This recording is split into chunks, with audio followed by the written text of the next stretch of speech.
महाराष्ट्र में आए सियासी बवंडर ने उद्धव के सीएम सिंहासन को उड़ा दिया है, लिहाजा वे अब पूर्व सीएम हो गए हैं। लेकिन सीएम पद जाने के बाद भी वे लगातार अपने विरोधियों के निशाने पर बने हुए हैं। लिहाजा अब उन पर अपनी भड़ास निकाली है नवनीत राणा ने। वही नवनीत राणा जिन्हें महज ये कहने पर गिरफ्तार कर लिया गया था कि वो सीएम आवास के सामने हनुमान चालीसा बजाएंगी। उनके इतने से बयान के बाद ऐसा बखेड़ा खड़ा हुआ था कि बयान वापस लेने के बावजूद पूर्व की उद्धव सरकार ने नरमी नहीं बरती और उन्हें गिरफ्तार कर लिया गया। और तो और उस दौरान शिवसेना के वरिष्ठ नेता संजय राउत ने नवनीत राणा के उस बयान के बाद उनका नाम लिए बिना यहां तक कह डाला था कि ऐसे लोगों को जमीन में 20 फुट अंदर गाड़ दिया जाएगा। अमरावती से इस निर्दलीय सांसद नवनीत राणा को जेल में जाना पड़ा था, जबकि रिहा होने के बाद भी उन पर कई तरह की बंदिशें कोर्ट की ओर से लगाई गई थीं। लिहाजा उस दौर से गुजरी नवनीत राणा ने अब महाराष्ट्र के पूर्व मुख्यमंत्री उद्धव ठाकरे पर जमकर प्रहार किया है।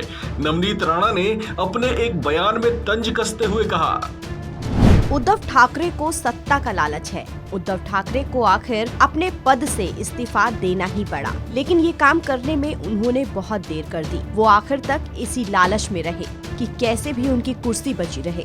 उनको तो तभी इस्तीफा दे देना चाहिए था जब उनके परिवार के 40 सदस्य उनका घर छोड़कर निकल गए थे। उन्होंने आखिरी दिन तक जिस तरह का लालच रखा, उसका जवाब उन्हें देना होगा। शिवसेना बाला साहेब ठाकरे ने बनाई थी, लेकिन उद्धव ठाकरे ने 56 साल की उनकी मेहनत पर ही पानी फेर दिया।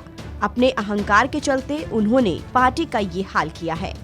पूर्व सीएम उद्धव ठाकरे पर तंज कसते हुए सांसद नवनीत राणा ने कहा कि उद्धव के पास अब सिर्फ संजय राउत, आदित्य ठाकरे और अनिल परब ही बाकी रह गए हैं। उन्होंने कहा कि ये तीनों भी मजबूरी में इनके साथ हैं। 14 दिन तक जेल में रहने का अपना दर्द बयां करते हुए उन्होंने कहा कि आखिर उनकी गलती थी क्या, जो सांसद होते हुए भी उन्हें इस तरह से जेल में बंद कर दिया गया था। उन्होंने कहा कि उन्होंने तो सिर्फ हनुमान चालीसा बजाने की ही बात कही थी। हिंदुस्तान के मुताबिक नवनीत राणा ने ये बयान एक निजी चैनल को दिए इंटरव्यू में कही है।